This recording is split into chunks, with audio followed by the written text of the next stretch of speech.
Welcome student to the session number 5 of permutation and combination. So today we are going to start with like from where we have left. पिछली class में हमने कुछ questions देखे थे about the permutation and combination. So in this class we are going to see further things which are being like बहुत important है हमारे permutation combination में. तो हमने बेसिक देखा था परमुटेशन कॉम्बिनेशन का, यानी कि हमने अगर मैं स्पेसिफिकली बात करूँ लास्ट लेक्चर की, तो हमने परमुटेशन का डेफिनेशन को समझ के उसके क्वेश्चंस देखे थे. अब एक स्पेसिफिक केस यानी कि परमुटेशन विद रिपीटेशन देखेंगे हम कि सपोज अगर रिपीटेशन अलाउड हो, कोई कंस्ट्रेंट ना हो, एक नंबर को बार बार यूज कर सकते हो आप, तो कैसे हम उसको डील करेंगे. देखो थोड़ा सा मैं वही बात है, before reading the theory but I have prewritten, मैं एक बार आपको थोड़ा सा एक्सप्लेन भी करने की कोशिश करूंगा. ट्राई टू अंडरस्टैंड, छोटा सा एग्जांपल्स ही पहले समझ लेते हैं, डजंट मैटर मच. सपोज आपको एक 4 डिजिट का नंबर बनाना है, 1 2 3 4. आपके पास अवेलेबल नंबर है 1 2 और 3. इस टाइप का क्वेश्चन आप पहले कर चुके हैं, नए कर चुके हो. लाइक अगर मैं बात बताऊं बेसिक प्रिंसिपल ऑफ काउंटिंग है, फंडामेंटल प्रिंसिपल ऑफ काउंटिंग में, दैट्स अ डिफरेंट थिंग. अगर मैं एक बार उस तरीके से समझाने की कोशिश करूंगा आपको, तो आपके पास पहले पोजीशन के लिए आपके पास 3 ऑप्शन है. अब मैंने कहा कि रिपीटेशन अलाउड है, साफ साफ यही लिखा हुआ है, तो फिर 3 ऑप्शन होंगे, फिर 3 ऑप्शन होंगे, फिर 3 ऑप्शन होंगे, तो हम बोलते हैं 3 की पावर 4. ठीक है. तो मेन बात है, परमुटेशन हो या कॉम्बिनेशन हो, whatever the way we are using, आपको सब कॉन्सेप्ट पता होना चाहिए. यू मस्ट नो कि हम क्या एक्चुअल में कर रहे हैं. यहाँ फिर आप डायरेक्टली एनपीआर वगैरह या फिर यूज नहीं कर पाओगे, क्योंकि वो बेसिक जो चीज थी एनपीआर वाली, वो डिफरेंट केसेस में हम डिस्कस करते थे. ठीक है. यहाँ आपके पास रिपीटेशन अलाउड है, तो मुझे कहीं ना कहीं जो मतलब मैंने जो स्टार्टिंग में आपको पढ़ाया है, वही सेम चीज इस सब हेडिंग में हम पढ़ेंगे with the particular, the different name, but concept वही है कि हम क्या पहली पोजीशन में मेरे पास 3 ऑप्शन है, फिर 3 ऑप्शन है, फिर 3 ऑप्शन, क्योंकि एक नंबर फॉर एग्जांपल 1 है, तो 1 यहाँ भी आ सकता है, यहाँ भी आ सकता है, यहाँ भी आ सकता है, यहाँ भी आ सकता है. ठीक है. तो आपके पास तीन तीन ऑप्शन अवेलेबल है. ठीक है. तो 3 की पावर 4 हो गया. इसमें थोड़ा सा जो दिक्कत आती है वो, जैसे मान लो अगर मैं इसको जनरलाइज करने की कोशिश करूँ, नंबर अवेलेबल आपके पास कितने थे, मतलब ऑप्शंस थे, मान लो m मान लेता हूँ उसको, और मतलब कितने डिजिट का नंबर मानना है उसको मैं n मान लेता हूँ, तो m की पावर n.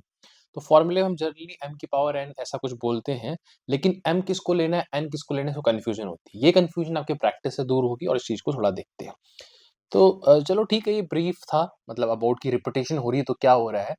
इसको मैंने डायरेक्टली एनपीआर फॉर्मूले से ना डिस्कस करके बेसिक से डिस्कस किया, क्योंकि NPR formula is for when repetition not allowed. ये आपको ध्यान रखना है. पिछले क्लास में जैसे हम चीजों को डिस्कस कर रहे थे, तो एक बेसिक डिस्कस किया, बट उसके आफ्टरवर्ड ये मेरा फर्ज बनता है, आई मस्ट टेल यू, कि हमें पता होना चाहिए कि ये when repetition is not allowed है.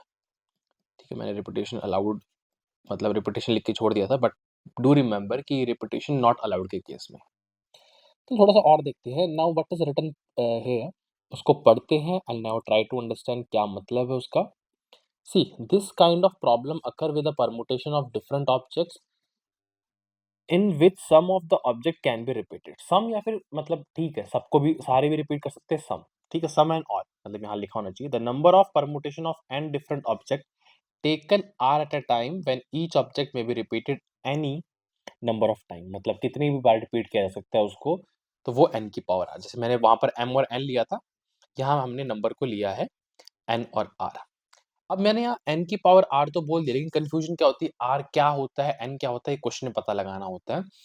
तो जब हम क्वेश्चन में चलेंगे, मैं आपको थोड़ा और समझाने की कोशिश करूंगा. यहाँ मेन बात ये है, ये आया भी क्यों है, क्योंकि मुझे पता है कि मेरे पास r पोजीशंस थी, यहाँ भी मेरे पास n ऑप्शन है, यहाँ भी n ऑप्शन है, यहाँ भी n ऑप्शन है. यही कर रहे हैं ना, taken are at a time. ठीक है. तो यहाँ कोई एनपीआर वगैरह नहीं लगाओगे, बल्कि एन की पावर आर का एक फॉर्मूला कह लो. या फिर ये फॉर्मूला आया कहाँ से है, ये आया तो हमारे उसी से है ना, बेसिक प्रिंसिपल ऑफ काउंटिंग से. तो वही चीज यूज हो रही है. ठीक है. अब एक क्वेश्चन को देखते हैं, और यहाँ से I will try to like make you understand कि कैसे इसको करना है. फाइन. अब देखो, try to understand illustration number 8. A student appear in an objective test which contain 10 multiple choice question. Fine. 10 multiple choice question है. Each question has 4 choices in which one is correct option. ठीक है.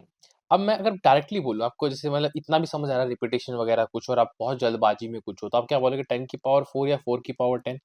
तो इसको ऐसे directly बोलने से पहले भाई समझो कि क्या है, करना क्या है, किस जगह पे क्या जाएगा। जैसे एक हम लेटर बॉक्स वाला एग्ज़ाम क्वेश्चन भी करते हैं, तो लेटर बॉक्स में जाएगा, ना कि लेटर बॉक्स उठ के लेटर के अंदर घुस जाएगा, है ना? तो वो भी हमें पता होना चाहिए क्या कुछ है, उसके अकॉर्डिंग हम एनआर जो कह सकते हो ना फ़ॉर्मूले का, वो डिसाइड करते हैं। और आप वैसे एनआर के फ़ॉर्मूले से ना समझो, आप वैसे भी समझ जाओगे अगर आप पोज़ीशंस बनाते हो, जैसे ऐसे करके इस पोज़ीशन पे इतने ऑप्शन, इस पे इतने ऑप्शन, ऐसे करके जो हम बेसिक डायग्राम में मैं कह सकता हूँ एक वर्क फ्लो बनाते हैं। चलो, इसमें बस ये ध्यान रखना है 10 क्वेश्चन है, हर क्वेश्चन के 4 ऑप्शन। ठीक है? In which one is correct option, ठीक है? तो इसमें करेक्ट ऑप्शन है what maximum number of different answer can the student give, ठीक है? आगे भी लिखा है how will the answer change if the question may have more than correct answer. पहले केस में क्या है कि 10 क्वेश्चन है, चलो मैं आगे ले चलता हूँ, यहीं पर डिस्कस करते हैं इसको। मेनली क्वेश्चन समझा देता हूँ आपको and then we will try to understand. पहले केस में क्या है कि 10 क्वेश्चन हैं और जैसे मान लो 4 ऑप्शन है, तो इनमें से कोई एक ही करेक्ट होगा। दूसरा केस जो इस हाउ के बाद लिखा था, वो ये कह रहा था कि अब क्या है कि 4 ऑप्शन हैं, अब इसमें से खास बात क्या है, क्वेश्चन तो वही 10 ही डिस्कस कर रहे हैं, 10 क्वेश्चन की बात कर रहे हैं, लेकिन पहला क्वेश्चन में हो क्या सकता है, हो सकता है 1 ऑप्शन ही करेक्ट हो सकता है 2 ऑप्शन करेक्ट हो सकता है 3 ऑप्शन करेक्ट हो सकता है 4 ऑप्शन करेक्ट हो। समझ रहे हो? दूसरे क्वेश्चन में भी ऐसा हो सकता है, क्या पता 2 ऑप्शन करेक्ट हों, क्या पता मतलब 4 करेक्ट हों, या फिर 1 करेक्ट हो या 3 करेक्ट हो। तो ऐसा कुछ सेकंड की बात कर रहे हैं, क्योंकि इसमें क्या लिखा है, how will the answer change if the question we have more than correct answer, ठीक है? तो कितने वे से मतलब हम आंसर को कर सकते हैं। आंसर कर सकते की बात है, आंसर होंगे तो वो तो ऑब्वियस सी बात है, एक वो तो फिक्स है। अगर मैं कहूँ कि क्वेश्चन नंबर 1 का आंसर 2 और 3 है, अगर मैं मल्टीपल चॉइस क्वेश्चन मतलब मल्टीपल करेक्ट ऑप्शंस की बात करूँ, तो भी वो तरीका तो एक ही है ना जिसमें आप 2 और 3 को चूज़ करोगे। बट कितने तरीके से आप आंसर कर सकते हो? आप कर सकते हो 2-3 को भी चूज़ कर सकते हो, आप 1-4 को भी, वो तो बात अलग है कि 2-3 वाला आपका आंसर करेक्ट होगा। लेकिन यहाँ करेक्ट को रिगार्डिंग नहीं बोला, यहाँ बस ये बोला है what maximum number of different answers can the student give, ठीक है? वो एक केस में, और इसी केस में वो है जबकि आपके मल्टीपल ऑप्शंस करेक्ट होंगे, ठीक है? अब समझते हैं इसको। मान लो पहले क्वेश्चन को लेके चलते हैं। पहले पहला केस लेते हैं जब एक ही ऑप्शन करेक्ट है। उसके अंदर आप क्या कर सकते हो? किस तरीके से आंसर दे सकते हो? आप कोई एक ही चूज़ करोगे, ठीक है? मान लो, वैसे तो हम आगे भी डिस्कस करेंगे 4C1 करके, लेकिन अगर मैं आपको बताऊँ तो आपके पास 4 ऑप्शन है। पहले क्वेश्चन में आप क्या पता ए को टिक कर लो, मतलब ऑप्शन का नाम ले लेते हैं ए, बी, सी, डी, या आप बी को चूज़ कर लो, या आप सी को चूज़ कर लो, या डी को। मतलब जब पहले क्वेश्चन के लिए ऑप्शंस कितने अवेलेबल है आपके पास? 4। वैसे ही सेकंड क्वेश्चन जहाँ पर ए, बी, सी, डी ऑप्शन होंगे 4, समझ रहे हो? ठीक है। मल्टीप्लाई क्यों करना है? क्योंकि मुझे 10 के 10 के आंसर देने हैं। मतलब मैक्सिमम केस निकालने में मैं क्या कहूँगा, 10 के 10 मैक्सिमम तभी आएगा जब मैं 10 के आंसर दे रहा हूँगा। 9 के आंसर दे रहा हूँ तो मैक्सिमम केस कहाँ से आएँगे? इसलिए मल्टीप्लाई करता जा रहा हूँ। ठीक है? क्योंकि अब ये मत कहना कि मेरा टास्क ही पूरा होगा, वो अलग बात है। यहाँ टास्क पूरा करने का ही मतलब है कि आप 10 आंसर दे के ही मैक्सिमम ऑप्शन पे पहुँच पाओगे, तो टास्क पूरा ही तब माना जाएगा जब आप 10 के 10 ऑप्शन को आंसर दोगे। तो 4 इंटू 4 इंटू 4 इंटू 4 यानी कि 4 की पावर 10। समझ रहे हो इस चीज़ को? सेकंड केस में क्या होगा? अब इस केस में क्या हो सकता है, पहले ही ऑप्शन में अगर मैं बात करूँ, पहले ऑप्शन में हो सकता है कि ए करेक्ट हो, बी करेक्ट हो, सी करेक्ट हो, डी करेक्ट हो, ठीक है? समझ रहे हो? या हो सकता है जैसे मान लो, चलो एक बार थोड़ा-सा हम वैसे समझते हैं लाइक ओपनली करके, 4 में से मुझे अगर एक ऑप्शन सेलेक्ट करना हो, समझ रहे हो? अगर मैं एक ऑप्शन सेलेक्ट करने की बात करूँ, तो हो सकता है कि ए, बी, सी, डी 4 तरीके तो वो हो गए। या ऐसा हो सकता है, कुछ तरीके की, मगर सेकंड केस को 2-3 तरीके से समझा सकते हैं। पहले मैं आपको थोड़ा बेसिक समझाता हूँ। मान लो सेकंड केस की मैं बात करता हूँ, इसको आप थोड़ा-सा लाइक लॉजिकल से समझो। ऐसा हो सकता है कि मैं ए, बी, सी, डी में से, मान लो सपोज़ जैसे मैंने बोल रहा था कि 4 तरीके हैं। तो 4 वो तरीके तो होंगे पहले क्वेश्चन को आंसर करने के। क्या मतलब हमें नहीं पता ना कि मतलब क्या, देखो अब उसको पता है कि उसको बस इतना पता है स्टूडेंट को कि हाँ मल्टीपल करेक्ट हो सकते हैं। उसके दिमाग में आ सकता है वो चारों टिक कर दे, उसके दिमाग में आए तीनों टिक कर दे। पहले केस में तो उसको क्लियर था कि भाई एक ही करेक्ट है, तो वो जानबूझ के इसके ऊपर करेक्ट नहीं कर रहा था, है ना? लेकिन अब उसको पता है, तो अब क्या हो सकता है, वो मान लो आंसर ए करे या आंसर बी करे या आंसर सी करे या डी, मतलब अगर वो सिंगल-सिंगल के बारे में ही सोच के करता है तो 4 ऑप्शन है। अगर वो 2 के बारे में सोचता है तो सपोज़ वो मान लो ए बी चूज़ कर सकता है, सबको पता ही है क्या होगा A B, B C, C D, D A, ठीक है? और क्या हो सकता है, बी के साथ डी जा सकता है, ठीक है? ए के साथ डी जा सकता है, ठीक है? तो ऐसे आपका हो सकता है, ठीक है? तो मैं अगर आपको कहूँ तो मेरे ख्याल से कितने केस बन गए ये, 1 2 3 4 5 6, ठीक है। और वैसे भी अगर आप समझो तो इट्स लाइक ठीक है, हाँ 6 ही केस बनेंगे और तो मेरे को लगता नहीं बी के साथ सी आप ले चुके हो, बी के साथ डी भी ले चुके हो, एवरीथिंग इज कवर्ड, ठीक है। तो 6 ऐसे हो जाएंगे। लेकिन अब देखो 3 भी ले सकते हो, देखो मान लो ए बी सी चूज कर लिया, सी बी डी चूज कर लिया, फाइन। यहाँ भी अगर मैं आपको बात करूँ तो टोटल 4 ही तरीके बनेंगे कि आपने सी बी डी, हाँ अरेंजमेंट का कोई मतलब नहीं, ऑप्शन को पिक कर रहे हैं ना, आप सी बी डी चूज करो या मैं बोलूँ कि डी बी सी, बताओ भाई किसी को पहले टिक किया बाद में टिक किया वो थोड़ी देखेगा, वो तो कहेगा हाँ उसने टिक किए 3 करके दिए, ये तीनों ही करेक्ट आंसर के लिए आते हैं। चलो ठीक है, ए बी सी हो गया, सी बी डी हो गया, डी बी ए कह लो चलो, और एक आपका रह गया शायद ए बी सी कर लिया आपने, सी बी डी कर लिया, देन आपका ए बी डी रह गया, ए बी डी तो हो गया, बी सी ए रह गया ना, बी सी ए, बी सी ए तो वही बात होगी, बी सी डी भी कर लिया आपने, बी डी या फिर सी डी ए रह गया ना, सी डी ए कह सकते हो आप, ठीक है। तो ये 4 ऑप्शन इसमें होंगे और जब आपके चारों ठीक होते हैं तो आपका एक ऑप्शन बचेगा, ठीक है। तो 4 मतलब मैं लिख देता हूँ 4 और 1, तो अगर इसको आप काउंट करते कितना था, 10 4 15, मतलब 15 तरीके से आप किसी एक क्वेश्चन को आंसर कर सकते हो। तो पहले क्वेश्चन को 15 तरीके से, दूसरे क्वेश्चन को 15 तरीके से, तीसरे क्वेश्चन को 15 तरीके से, मतलब 10 क्वेश्चन मतलब 15 की पावर 10, समझ रहे हो? मतलब 15 की पावर 10 मतलब बहुत बड़ा नंबर है और यहाँ मेरा 4 की पावर 10। लेकिन मैं इसी क्वेश्चन को थोड़ा और आपको एक मतलब आई ओपनर या फिर माइंड ओपनर के तरीके से समझाने की कोशिश करूँगा। दैट इज़ कि भाई अगर मान लो 1, 2, 3, 4 हैं, तो मैं ऐसे बोलूँ कि पहले ऑप्शन को मैं चूज़ करूँ या ना करूँ, यानी कि 2 तरीके। सेकंड ऑप्शन भी चूज़ करूँ या ना करूँ, यानी कि 2 तरीके। थर्ड ऑप्शन भी चूज़ करूँ या ना करूँ, 2 ही तरीके, मतलब आप या तो उसको चूज़ कर लो आपके मतलब समझ रहे हो उसमें कॉम्बिनेशन में जो आप चूज़ कर रहे हो या फिर ना करो। इसमें भी करो या ना करो। अब ध्यान देखो इसमें उस ये कितने आ गए, 16 केस आ गए। 16 केस में वो सब कुछ है। अब इसमें वो वाला केस भी इंक्लूड, जब मैंने 1 को चूज़ किया है और इसको चूज़ नहीं किया, नहीं किया, नहीं किया। इसमें वो भी है जब इसको किया है, इसको किया है, इसको किया, इसको नहीं किया। इसमें वो भी है कि फर्स्ट इसको किया है, फर्स्ट वाले को, सेकंड वाले को किया है, इसको भी नहीं किया, इसको भी नहीं किया। तो मैंने बोला ना कि चूज़ करना, अब या तो टिक करो या ना करो। तो सारे केस है, लेकिन इसमें एक वो केस भी इंक्लूड हो गया जब किसी को भी टिक नहीं किया। अब भाई उसको ये बात कन्फर्म पता है कि आंसर कुछ ना कुछ तो है। स्टूडेंट का हम ये मान रहे हैं कि बेसिक चीज़ उसको मतलब एटलीस्ट पता है कि आंसर कुछ ना कुछ तो होगा, तो खाली नहीं छोड़ेगा, कुछ तो टिक मारेगा।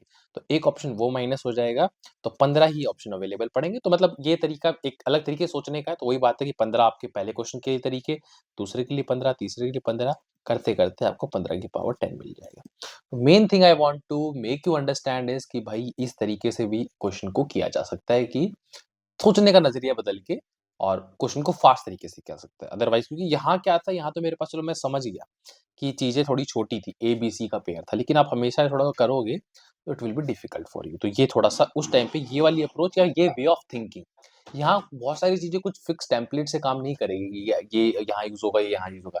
यहाँ वे ऑफ थिंकिंग है कि इस तरीके से सोचने का नज़रिया that will open up your brain और फिर आप कुछ नया भी डेवलप कर सकते हो। नया डेवलप करने का मतलब कि एक नया फ्रेश न्यू क्वेश्चन जब आता है तो आप एक अलग तरीके से सोच पाओगे, ठीक है? फाइन। तो आई थिंक इसमें भी ये है कि 4 की पावर 10 मैं भी यहाँ जैसे मैंने आपको एक्सप्लेन कर दिया है तो एवरीथिंग इज़ कवर्ड।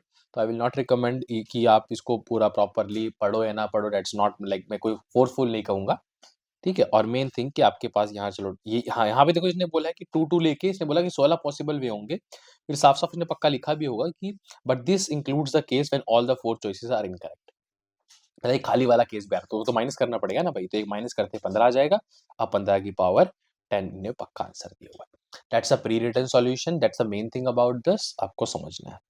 अब एक क्वेश्चन और कर लेते हैं, जैसे मैंने पहले भी मैं डिस्कस कर रहा था when I starting the permutation with repetition this thing, मैंने बताया था कि एनपीआर फार्मूला ना यूज होके यहाँ पर एक एन की पावर आर जैसा फार्मूला यूज होता है, या फिर कि एन की पावर आर फार्मूला भी ना कह के आप ये कह सकते हो कि दिस इज समथिंग जो हमने basic fundamental principle of counting में ही पढ़ा था, वो ही है ये, ठीक है।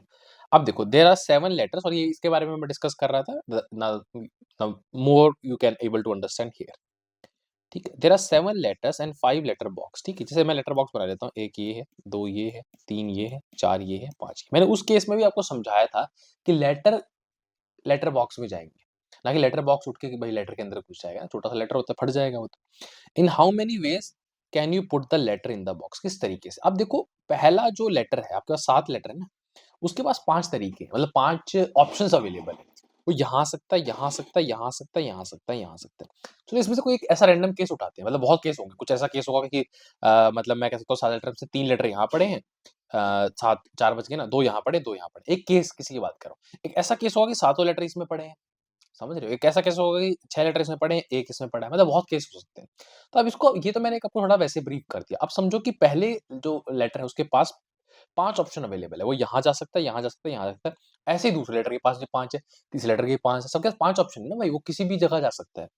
ऑप्शन लेकिन किसके पास है? लेटर के पास है, ये ध्यान रखना, तभी आप इस चीज़ को कर पाओगे। ऑप्शन किसके पास है, उस चीज़ को हम कंसीडर में लेंगे तो 5 की पावर 7 आ जाएगी। ऑब्वियस सी बात है, पहले लेटर के पास 5, दूसरे लेटर के पास 5, तीसरे लेटर के पास 5, चौथे के पास 5, छठे, सातवें, तो 5 into 5 into 5 up to 7 time 5 की पावर 7। तो यहाँ एन और आर का जो कंफ्यूजन हम कर रहे थे, स्टार्टिंग में बात कर रहा था, वो दूर कैसे होगा, आपको ये डिसाइड करना पड़ेगा कौन किस में जाएगा। कौन किस में जाएगा, उसके बाद आप एक वो जो हम वर्क फ्लो बनाते हैं, अरे बड़ा सिंपल सा है कि मेरे पास क्या है कि 7 लेटर सॉरी पहला लेटर है, पहले लेटर के पास 5 ऑप्शन। वर्क फ्लो तो मतलब वैसे में इसमें तो मैं ऐसे भी लिख सकता हूँ, दूसरा लेटर कितने 5 ऑप्शन, तीसरा लेटर 5 ऑप्शन, क्योंकि रिपीटेशन इस केस में ऐसा है कि मैंने ये चीज़ भी बताई थी कि साफ-साफ हमेशा लिखने की ज़रूरत नहीं होती कि रिपीटेशन अलाउड या नॉट अलाउड। अगर सिंपली प्लेन क्वेश्चन लिखा है तो it should come from like just reading the question कि हाँ रिपीटेशन एज सच अलाउड ही है, मतलब बोला गया है कि कोई कंसिडरेशन। और एक चीज और भी है कि कंसिडरेशन ना लगाई गई हो, कोई कंस्ट्रक्ट ना लगाया हो और सिंपली पूछा गया number of total cases that can we have, तो ये चीज आएगी। ठीक है, फाइन। तो ये आ गया आपका 7 टाइम्स करके 5 की पावर से।